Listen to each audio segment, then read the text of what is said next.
السلام علیکم ورحمۃ اللہ وبرکاتہ۔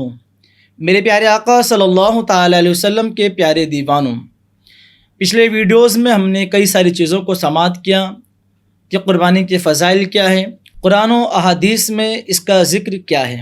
آئیے اب یہ جانتے ہیں اور یہ سمجھتے ہیں کہ قربانی کیوں کی جاتی ہے، یہ واقعہ کس کے ساتھ پیش آیا تھا، کس وجہ سے قربانی کرنے کا حکم آیا۔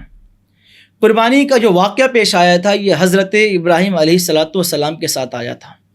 حضرت ابراہیم علیہ السلام جب ایک عمر کو پہنچتے ہیں، آپ کی اولاد نہیں ہوتی، تو آپ دعا کرتے ہیں ربی ہب لی من الصالحین، اے میرے مولا مجھے صالحین میں سے ایک اولاد نصیب فرما، صالحین میں سے ایک بیٹا نصیب فرما۔ اللہ رب العزت انہیں حضرت اسماعیل علیہ السلام کی شکل میں ایک بیٹا عطا فرماتا ہے۔ اب آپ ذرا اندازہ لگائیں، ایک بیٹا جو بڑی مدتوں کے بعد پیدا ہو، ایک بیٹا جو بڑی دعاؤں کے بعد پیدا ہو، بڑی التجاؤں کے بعد پیدا ہو، اس کی محبت کیسی ہوگی۔ حضرت ابراہیم علیہ السلام خواب دیکھتے ہیں کہ وہ اللہ رب العزت کی راہ میں کچھ پسندیدہ چیزوں کو قربان کریں۔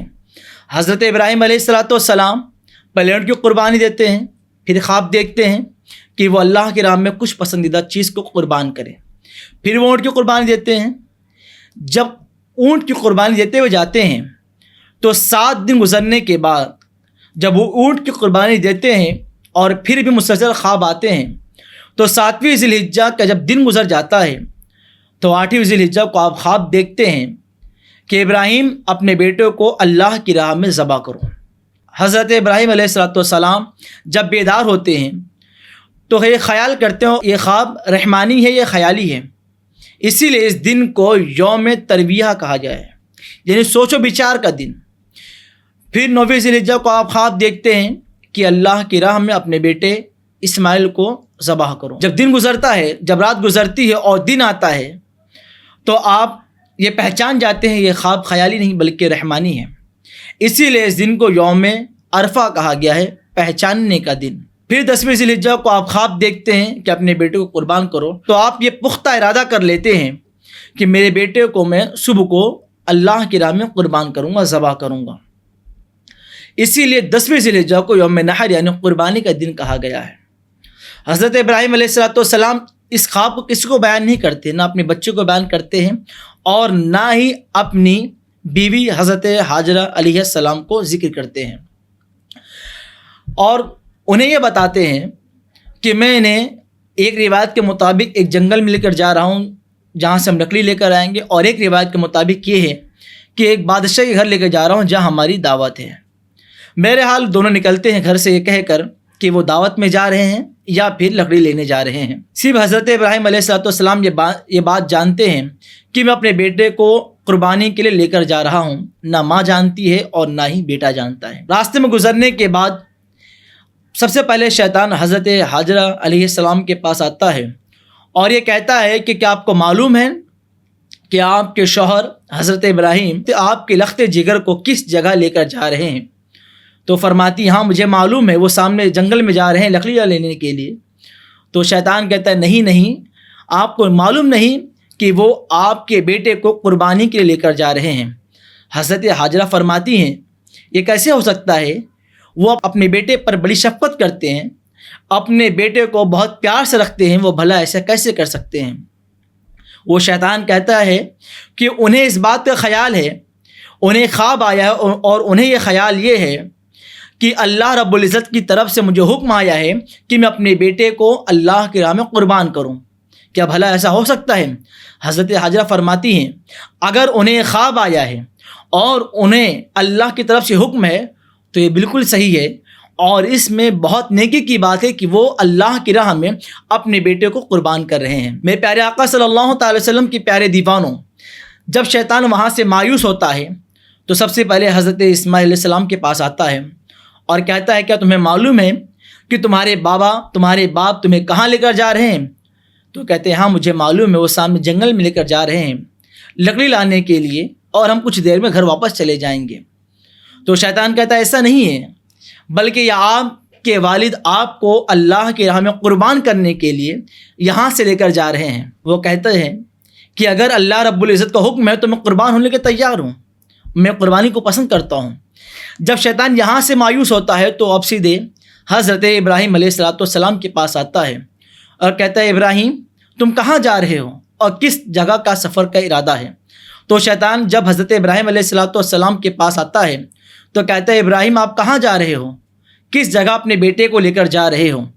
حضرت ابراہیم کہتے ہیں سامنے جنگل میں جا رہا ہوں لکڑیاں لینے کے لیے۔ وہ شیطان کہتا ہے کہ میرا خیال یہ ہے کہ آپ اپنے بیٹے کو قربانی کے لیے لے کر جا رہے ہو، آپ نے رات میں خواب دیکھا کہ اپنے بیٹے کو اللہ کی راہ میں قربان کروں، جبکہ وہ خواب یقینی نہیں بلکہ خیالی ہے، آپ اسے ترک کر دیں۔ حضرت ابراہیم سمجھ جاتے ہیں جو سامنے شخص ہے یہ کوئی عام انسان نہیں بلکہ شیطان ہے۔ آپ کہتے ہیں کہ یہ یقیناً اللہ کی طرف سے حکم ہے اور میں اس کی تکمیل کر کے رہوں گا۔ اور اتنا سننے کے بعد پھر شیطان راستہ روک دیتا ہے۔ حضرت ابراہیم علیہ السلام کے ساتھ ایک فرشتہ ہوتا ہے جو آپ کو حکم دیتا ہے کہ آپ اسے کنکری ماریں۔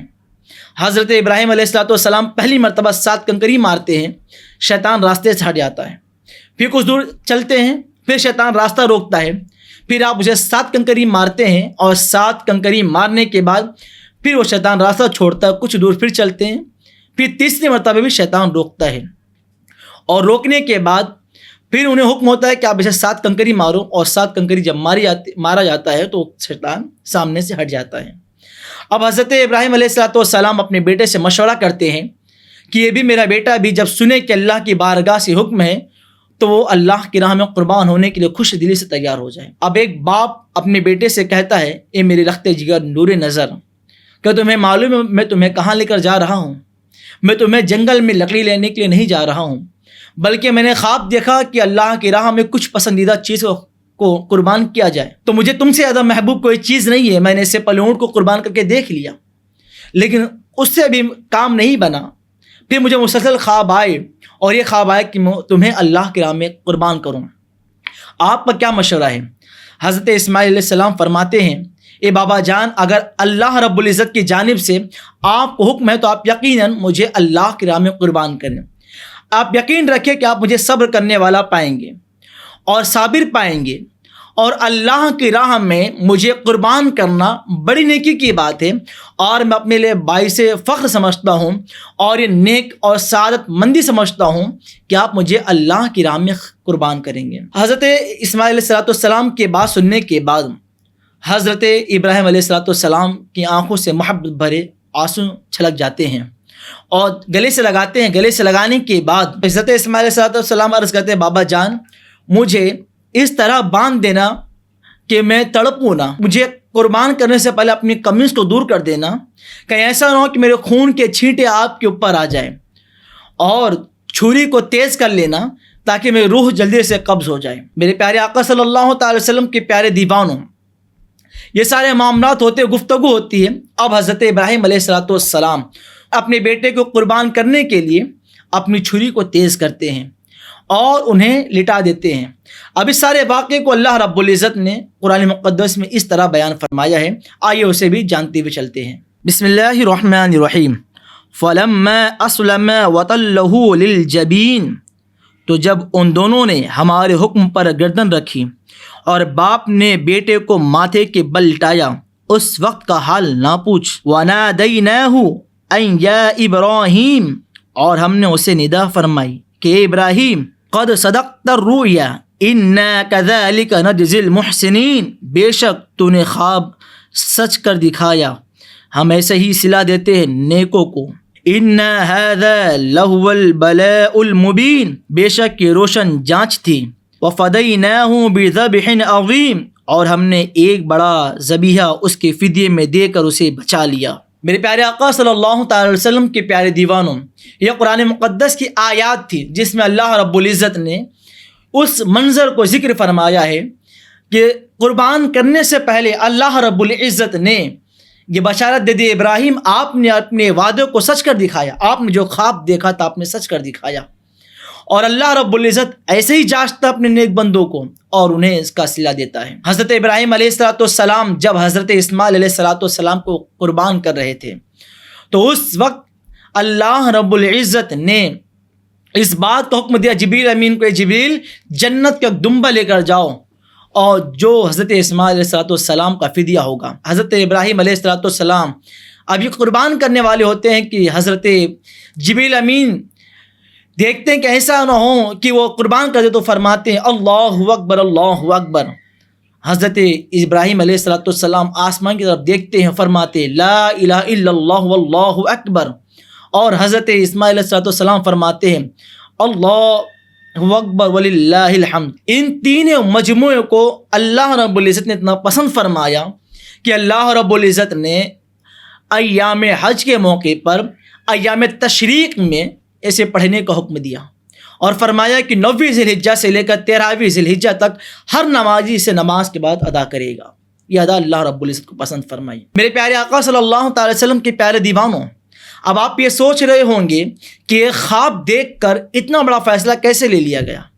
تو میں آپ کو بتاؤں کہ یہ خواب معمولی خواب نہیں تھا، یہ خواب ایسا خواب نہیں تھا جسے نظر انداز کر دیا جائے، کیونکہ انبیاء کرام جو بھی خواب دیکھتے ہیں وہ یقیناً درست ہوتا ہے اور وہ اللہ رب العزت کی جانب سے وحی ہوتی ہے، لہٰذا ان کا خواب ہماری طرح نہیں ہوتا ہے جسے دیکھ کر نظر انداز کر دیا جائے، بلکہ انہیں خواب میں کچھ ایسی چیزیں اور بشارتیں دی جاتی ہے جنہیں ان کو عمل کرنا ہوتا ہے۔ اور آپ ذرا اندازہ لگائیں اس پورے واقعے سے کہ اللہ رب العزت نے اپنے پسندیدہ ایسے بچوں کو قتل کرنے کا حکم دیا جو بڑی دعاؤں کے بعد، بڑی مدتوں کے بعد پیدا ہوا تھا، اور ایک باپ کے جذبے کو دیکھیے جو اللہ کے حکم پر عمل کرنے کے لیے، اللہ کی رضا کے لیے اپنے بچے کو قربان کرنے کے لیے تیار ہو جاتے ہیں۔ وہ ذرا نہیں سوچتے کہ ایک بیٹا ہے، بڑی امیدوں کے بعد پیدا ہوا، بڑی التجاؤں کے بعد پیدا ہوا، وہ تصور نہیں کرتے۔ لیکن آج ہمارا حال یہ ہے، اگر اللہ کی راہ میں کچھ قربان کرنے کی بات آئے، ہم بچوں کو قربان کیا کریں گے، ہم مال و زر قربان کرنے کی بات آتی ہے، ہم ہیلے بہانے سے کام لیتے ہیں۔ ہم پر قربانی واجب ہے، ہم قربانی نہیں کرتے کہ مال چلا نہ جائے، ہم اپنی خواہشات کو قربان نہیں کرتے۔ اس پورے واقعے سے ہمیں سمجھنا چاہیے کہ اللہ کی بارگاہ میں قربانی کتنی اہمیت کی حامل ہے۔ اللہ رب العزت جب اپنا قرب دینا چاہتا ہے، جب اپنا معزز بنانا چاہتا ہے، تو سب سے پہلے قربانی چاہتا ہے۔ یہی وجہ ہے کہ ہم نماز ادا کرتے ہیں، نماز میں بھی قربانی ہے، اپنی راحت کی قربانی ہے۔ ہم صدقہ دیتے ہیں، صدقے میں بھی قربانی ہے، اپنی مال کی قربانی ہے۔ ہم حج کرتے ہیں، اس میں اپنی راحت، اپنے چین و سکون اور مال دونوں کی قربانی ہے۔ اللہ رب العزت جب بھی کسی کو کوئی مقام عطا فرماتا ہے تو قربانی پہلے لیتا ہے، لہٰذا ہمیں بھی چاہیے کہ ہم اللہ کی راہ میں قربانی دیں اور اپنی خواہشات کی بھی قربانی پیش کریں۔ جب بھی ہمارا دل چاہے نیکیوں سے بھاگنے کا، جب بھی ہماری خواہش ہو ہم نیکی نہ کریں، تو وہاں ضرورت اس بات کی اپنی خواہشات کو ترک کریں اور قربانی دیں۔ آج کے لیے اتنا ہی، اب دیجیے مجھے اجازت، انشاءاللہ تعالی نیکسٹ ویڈیو میں کچھ نئی معلومات کے ساتھ آپ کے سامنے حاضر ہوں گے۔ السلام علیکم ورحمۃ اللہ وبرکاتہ۔